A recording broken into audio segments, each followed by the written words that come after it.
Who won in Succession and who lost? Let's examine how the key players ended up in the series finale of Succession. Logan Roy was a winner in Succession. In the end, he gets exactly what he wanted. Logan didn't want his kids taking over his company. He wanted to sell his company to someone he deemed worthy, which he found in Madsen. Logan knew his kids didn't have what it takes to run his company and continue his legacy. He directly told his kids this earlier in Season 4, when he told them they weren't serious people. Ultimately, Logan's deal goes through. His kids don't take over, and they can move on to other ventures, giving Logan exactly what he wanted and making him a winner. Jerry, Carl, Frank, Carolina, and Hugo lose. They all showed they spent their careers near power, but they never had real power themselves.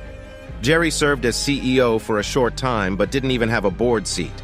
Carl and Frank were never in contention for the top role, and were Logan's pawns.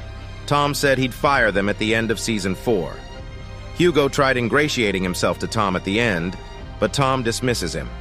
It's likely all or most of them will be let go in the near future if they can't get on Tom's good graces. The lesson is, just because you're around power doesn't mean you have any. Greg tried to play all sides, but in the end his character is a winner of Succession. Greg established enough of a bond that Tom is going to keep him around.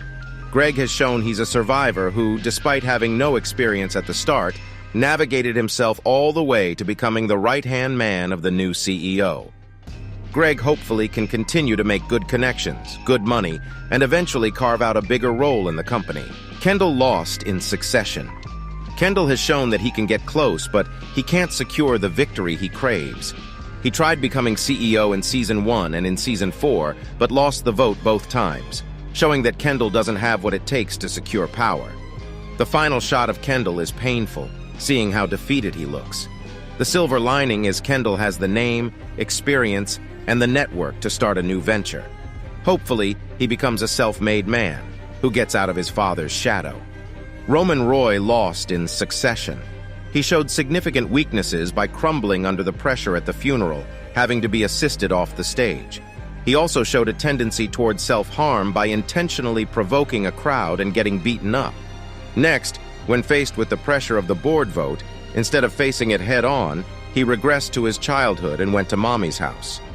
Roman was in the mix, but was never a true contender for the top job. Shiv Roy wins because she increased her power.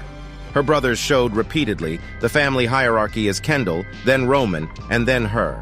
If Kendall won CEO, he'd likely continue freezing her out from any real power at Waystar. By Shiv choosing Tom, in one move she completely removes Roman and Kendall from the power hierarchy at Waystar. Shiv still maintains tremendous access and influence in the company by being married to the CEO. In the end, she is now the most powerful sibling and the only sibling with any shot at the CEO role going forward. Another benefit is her child will be raised by the Waystar CEO, giving that child an edge for the CEO role down the line, making Shiv a winner. Tom was a winner at the end of Succession. In Season 3, he could have gone with Kendall, but he chose wisely to stay with Logan because he knew that's where the real power and opportunity resided. He served Logan faithfully, and when things aligned, he was able to get the top job. In the end, Tom has his dream job, has Greg at his disposal, and Shiv appears to be willing to work on maintaining their marriage. Plus, Tom has his first child on the way. Tom is the big winner of the show. Tell me who you think won and lost in the end of Succession. Post in the comments section below, and if you enjoyed this content, don't forget to like and subscribe.